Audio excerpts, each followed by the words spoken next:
नमस्कार बच्चों। कल हमने पीएच स्केल की बात की थी। किसकी बात की थी? पीएच स्केल की बात जो है वो की थी। पीएच स्केल क्या होता है इसके बारे में मैंने आपको बताया था। पीएच स्केल की हमने परिभाषा पढ़ी थी। विलयन में उपस्थित हाइड्रोजन आयन की सांद्रता ज्ञात करने के लिए जिस स्केल को हम काम में लेते हैं उसे पीएच स्केल कहा जाता है। और सोरेनसन नाम का एक वैज्ञानिक था जिसने पीएच स्केल जो है वो बनाई थी। प्यारे बच्चों, पीएच के अंदर स्केल जो होता है उसमें 0 से 14 तक मान होते हैं। कितने होते हैं? 14 तक। जिसमें मैंने आपको बताया था कि अगर मान 7 से कम हो तो वह विलयन अम्लीय होगा। वह विलयन क्या होगा? अम्लीय होगा। और अगर पीएच जो है वो अगर 7 से ज़्यादा है तो वो विलयन क्या होगा? क्षारीय होगा। ये बात भी हमने कर ली थी। इसके बाद अगर बात करें, अगर पीएच 7 होगा तो वो ना तो अम्लीय होगा और ना ही क्षारीय होगा। वो पदार्थ क्या होगा? उदासीन होगा। तो यहाँ तक बात की थी। अब जैसे 2-3 लिखता हूँ मैं। 7 से कम में जैसे 4 लिख दिया, 5 लिख दिया, तो ये किस में आएंगे? अम्लीय के अंदर आएंगे। किसके अंदर आएंगे? अम्लीय के अंदर आएंगे। ठीक है। इसी प्रकार अगर 8 लिख दिया, 9 लिख दिया, 10 लिख दिया, तो ये किस में आते हैं? क्षारीय में आते हैं। किस में आते हैं? क्षारीय पदार्थों या विलयन के अंदर आते हैं। प्यारे बच्चों, पीएच स्केल की बात की थी। पीएच स्केल में पी शब्द पुरुषांश जो जर्मन शब्द से बना है, इसका अर्थ होता है शक्ति, और एच का मतलब क्या था? हाइड्रोजन। ये बात हमने कर ली थी। आज हम इस वीडियो के अंदर बात करेंगे दैनिक जीवन में महत्व, पीएच का दैनिक जीवन में महत्व, importance of pH in our daily life. इसकी बात जो है वो करेंगे। दैनिक जीवन में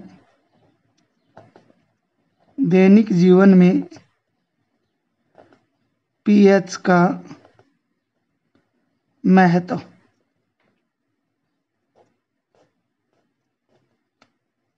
दैनिक जीवन में पीएच का महत्व। देखिए प्यारे बच्चों, दैनिक जीवन में पीएच के महत्व की अगर बात करें तो बहुत सारे ऐसी क्रियाविधि हैं जहाँ पर पीएच जो है हमारे दैनिक जीवन में काम आता है। सबसे महत्वपूर्ण बात तो ये है कि जो जीवित प्राणी होते हैं उनमें जितनी भी जैविक क्रियाएं होती हैं, कौन सी क्रियाएं? बायोलॉजिकल एक्टिविटीज जो होती हैं, जैविक गतिविधियां जो होती हैं, वो सब जैविक गतिविधियां जो होती हैं वो सब इस पीएच मान के प्रास में ही होती हैं। किसके प्रास में होती हैं? पीएच मान के प्रास में ही संपन्न होती हैं। तो बात कर लेते हैं दैनिक जीवन में किस प्रकार से दैनिक जीवन में किस प्रकार से पीएच जो है वो काम में आता है। तो प्यारे बच्चों, सबसे पहले बात करते हैं तो हमारे शरीर का पीएच जो है वो 7 से 7.8 के बीच ही कार्यशील रहता है। हमारे शरीर का पीएच प्रास जो है वो कितना रहता है? 7 से 7.8 के बीच रहता है। ठीक है। इसके अलावा अगर बात करें तो वर्षा के जल का पीएच मान जो होता है, किसके जल का? वर्षा के जल का जो पीएच मान होता है, के जल का जो पीएच मान होता है वो होता है, अगर पीएच मान 5.6 हो, वर्षा के जल का अगर पीएच मान कितना हो? 5.6 हो, तो 5.6 किस में आएगा? 7 से कम है तो अम्लीय में। तो ऐसी वर्षा को अम्लीय वर्षा कहा जाता है। ऐसी वर्षा को क्या बोला जाता है? अम्लीय वर्षा बोला जाता है। ऐसी वर्षा को क्या बोला जाता है? अम्लीय वर्षा जो है वो कहा जाता है। इसके अलावा अगर बात करें तो पौधों को एक विशिष्ट पीएच मान की आवश्यकता होती है। पौधों को भी किसकी आवश्यकता होती है? एक विशिष्ट पीएच मान की आवश्यकता होती है, वरना उनकी जो कार्यविधि है उसमें बाधा आएगी। इसके अलावा हमारे पेट में या उदर, पेट को क्या बोलते हैं? उदर में, आमाशय के अंदर, स्टोमच के अंदर कौन सा अम्ल पाया जाता है? हाइड्रोक्लोरिक अम्ल पाया जाता है। कौन सा? HCl पाया जाता है, हाइड्रोक्लोरिक अम्ल पाया जाता है, या हाइड्रोक्लोरिक अम्ल जो है वो स्रावित होता है। तो यह अम्ल हमारे उदर को हानि पहुंचाए बिना ही हमारे भोजन के पाचन में क्या करता है? सहायता करता है। भोजन के पाचन में क्या करता है? भोजन के पाचन में क्या करता है? सहायता करता है। इसी प्रकार अगर बात करें तो अपच होने पर हमारे उदर में अधिक मात्रा में HCl उत्पन्न हो जाता है, जिससे पेट दर्द। देखिए कई बार क्या होता है, पेट दर्द होने लगता है, जलन होने लगती है, तो वो किसके कारण होती है? HCl की मात्रा अधिक होने पर HCl की मात्रा अधिक होने पर पेट में दर्द का अनुभव और जलन का अनुभव होने लगता है। और हम लोग क्या करते हैं, इससे मुक्ति पाने के लिए एंटासिड जैसे क्षारकों का प्रयोग करते हैं। तो जैसे अम्ल की मात्रा हमारे पेट में अधिक हुई तो हमने क्षार लिया, तो ये इनकी मात्रा क्या हो जाएगी, कम हो जाएगी। क्षार लेने पर क्या हो जाएगी, कम हो जाएगी, जिससे जो दर्द है वो कम हो जाएगा। अगर बात करें एंटासिड के लिए, भी जो क्षार को एंटासिड के रूप में लेते हैं, किसके रूप में लेते हैं, एंटासिड के रूप में लेते हैं। और इसके लिए अगर हम बात करें तो मैंने कल भी बताया था मैग्नीशियम हाइड्रोक्साइड, कौन, मैग्नीशियम हाइड्रोक्साइड। मैग्नीशियम हाइड्रोक्साइड को क्या बोला जाता है, मिल्क ऑफ मैग्नीशिया भी बोला जाता है, मिल्क ऑफ मैग्नीशिया, क्या बोला जाता है, मिल्क ऑफ मैग्नीशिया भी इसको कहा जाता है। किसको कहा जाता है, मैग्नीशियम हाइड्रोक्साइड को मिल्क ऑफ मैग्नीशिया भी बोला जाता है, जो पेट के अंदर जलन व दर्द होने पर इसको काम में लिया जाता है क्षारक के रूप में, क्योंकि मैग्नीशियम हाइड्रोक्साइड क्या है, एक क्षार होता है। इसी प्रकार अगर बात करें तो मुंह के पीएच का मान जो है वो 5.5 से कम होने पर दांत जो होते हैं वो संक्षारित होने लगते हैं। पीएच मान कितना होने पर, 5.5 से कम होने पर। अगर मुंह का पीएच मान जो है वो 5.5 से अगर कम होने लगा तो फिर क्या होने लगेगा, जो दांत होते हैं उनके ऊपर जो परत पाई जाती है, इनेमल जिसे बोलते हैं, शरीर का सबसे कठोर भाग यही होता है, दंतवलक बोला जाता है, जिसे क्या बोला जाता है, दंतवलक बोला जाता है, इनेमल बोला जाता है। ठीक है, ये संक्षारित होने लगता है।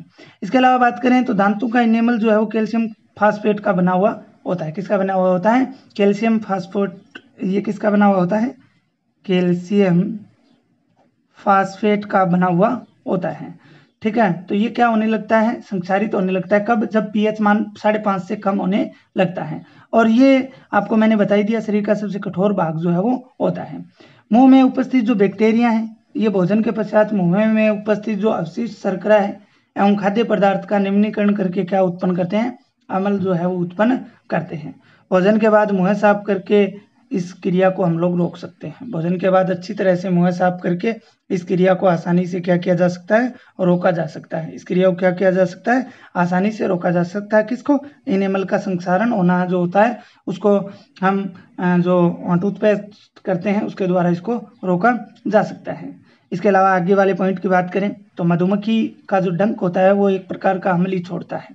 क्या छोड़ता है, जैसे ही किसी मनुष्य को मधुमक्खी काटती है, मधुमक्खी काटती है तो दर्द, उस जगह पर दर्द और वो जगह लाल हो जाती है और सूजन आ जाता है, क्योंकि जैसे ही मधुमक्खी काटती है तो उसके डंक जो होता है वो डंक शरीर में अम्ल जो है उसको प्रवेश करवा देता है। किसको, अम्ल को प्रवेश जो है वो करवा देता है।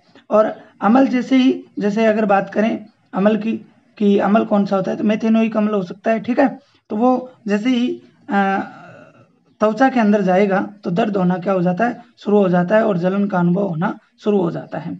अब वहाँ पर हम लोग क्या करते हैं, हम लोग नमक का प्रयोग करते हैं। इसके अलावा अगर बात करें तो बेकिंग सोडा जैसे दुर्बल क्षारक का उपयोग करते हैं, तो वहाँ हमें क्या मिलता है, आराम महसूस होता है। किसका, बेकिंग सोडा।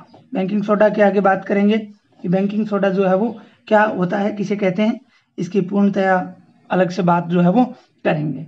तो इस प्रकार से अम्ल जो हैं उनके कुछ दैनिक जीवन में महत्व भी दैनिक जीवन में पीएच का जो है वो महत्व भी है। ठीक है, साधारणतः एक बार मैं फिर से रिपीट कर देता हूँ। जैसे हमने बात की कि अम्ल पेट की अम्लता को दूर करने के लिए। ठीक है, इसके अलावा अगर बात करें तो मधुमक्खी का डंक काटने पर जो है हम बेकिंग सोडा का प्रयोग करते हैं। ठीक है, तो वो पता चल जाता है उससे पीएच मान से कि किसको कितना क्या करना है। ठीक है, और भी बहुत सारे मैंने आपको बताए दांतों का क्षरण रोकने के लिए। ठीक है, ये पीएच के कुछ महत्व हैं। इसके बाद में हम कुछ प्राकृतिक अम्लों की बात करेंगे, किन किन में कौन कौन से अम्ल जो है वो पाए जाते हैं। जैसे प्यारे बच्चों, सिरका नाम सुना है आपने, क्या नाम सुना है, सिरका। सिरका में जो है वो एसिटिक अम्ल पाया जाता है। कौन सा अम्ल पाया जाता है, एसिटिक अम्ल जो है वो पाया जाता है। सिरका में कौन सा अम्ल होता है, एसिटिक अम्ल होता है। इसके अलावा अगर बात करें जो दूध होता है, दही जो होता है, ठीक है ना, खट्टा दूध जिसे बोला जाता है, दही जो होता है उसमें लैक्टिक अम्ल पाया जाता है। कौन सा अम्ल पाया जाता है, लैक्टिक अम्ल जो है वो पाया जाता है। और दूध को दही में कौन बदलता है? लैक्टोबैसिलस जो बैक्टीरिया होता है वो बदलता है। संतरा की बात करें, आप लोग संतरा खाते हो तो वो खट्टा महसूस होता है, तो वो भी एक प्रकार का अम्ल जो है वो उसके अंदर होता है। और कौन सा होता है? सह से संतरा, सह से सिट्रिक अम्ल, सह से कौन सा? सिट्रिक अम्ल। इसी प्रकार अभी नींबू का सीजन चल रहा है गर्मियों में, तो नींबू में कौन सा होता है? नींबू में भी जो है सिट्रिक अम्ल जो है वो पाया जाता है। कौन सा? सिट्रिक अम्ल होता है। इसके अलावा अगर बात करें इमली के अंदर बात करते हैं, इमली आपने खाई होगी, खट्टी होती है, ठीक है। इमली में टार्ट्रिक अम्ल होता है। कौन सा? टार्ट्रिक अम्ल जो है वो होता है। इसके अलावा अगर बात करें चींटी के डंक में मैंने आपको बता ही दिया कौन सा होता है? मेथेनोइक अम्ल जो है वो होता है। टमाटर की बात करें तो टमाटर भी बहुत जो है अगर हम देखें तो थोड़ा बहुत हमें खट्टा महसूस होता है, तो उसमें ऑक्जेलिक अम्ल होता है। कौन सा होता है? ऑक्जेलिक अम्ल होता है। इसके अलावा अगर बात करें तो अन्य कुछ जो कीट हैं उनके डंक में भी मेथेनोइक अम्ल जो है वो उपस्थित रहता है। तो प्यारे बच्चों, इस प्रकार से हमने आज की इस वीडियो के अंदर पीएच का महत्व अर्थात importance of pH in our daily life की बात की, और साथ में हमने कुछ नेचुरल एसिड्स की बात की, कुछ प्राकृतिक अम्लों की बात जो है वो की। अब आगे के वीडियो में अगर हम बात करें तो हम बात करेंगे लवण की। किसकी बात करेंगे? लवण की। तो आज के इस वीडियो में लवण की परिभाषा पढ़ेंगे और आगे वाले वीडियो में हम लवणों का वर्गीकरण जो है वो पढ़ेंगे। ठीक है, तो बात करते हैं लवण की। लवण, देखिए प्यारे बच्चों, लवण की बात करते हैं जिसे साल्ट बोला जाता है, और हम सामान्य मारवाड़ी भाषा में उसे लूण भी बोलते हैं, साल्ट। ठीक है, देखिए लवण क्या होता है। लवण की अगर बात करें तो जब अम्ल व क्षार के मध्य हम लोग अभिक्रिया करवाते हैं, देखिए मैं पहले भी बता चुका हूँ आपको, हम लोग उदासीनीकरण अभिक्रिया पढ़ के आए थे। कौन सी अभिक्रिया पढ़ के आए थे? उदासीनीकरण अभिक्रिया। इसमें मैंने आपको बताया था क्षारक की क्रिया जब अम्ल के साथ करवाई जाती है तो हमें लवण व जल प्राप्त होते हैं। लवण व क्या प्राप्त होते हैं? जल।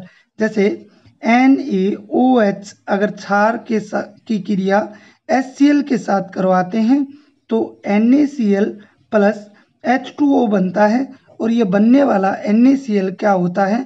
Sodium chloride. क्या होता है? Sodium chloride. और ये सोडियम क्लोराइड क्या होता है? लवण होता है। सोडियम क्लोराइड एक क्या होता है? लवण होता है। तो जब अम्ल व क्षार के मध्य अभिक्रिया होती है तो लवण व जल का निर्माण होता है, और इस अभिक्रिया को हमने क्या बोला? उदासीनीकरण अभिक्रिया बोला था। उदासीनीकरण, क्या बोला था इस अभिक्रिया को? उदासीनीकरण अभिक्रिया जो है हमने कहा था। ठीक है, और उदाहरण मैंने आपको बता दिया। तो प्यारे बच्चों, आगे वाले वीडियो के अंदर हम लवणों का वर्गीकरण पढ़ेंगे, क्लासिफिकेशन ऑफ साल्ट, जिसमें हम कुछ लवणों की बात करेंगे। जैसे अगर बात करें तो उदासीन लवण की बात करेंगे, इसके अलावा क्षारीय लवण की बात करेंगे, अम्लीय लवण की बात करेंगे। ठीक है, और भी कुछ साधारण नमक जो है उनकी बात करेंगे, जैसे सोडियम हाइड्रोक्साइड की बात करेंगे। इसके अलावा जो विरंजक चूर्ण होता है उसकी बात करेंगे। बेकिंग सोडा मैंने आपको बताया था, बेकिंग सोडा की बात करेंगे।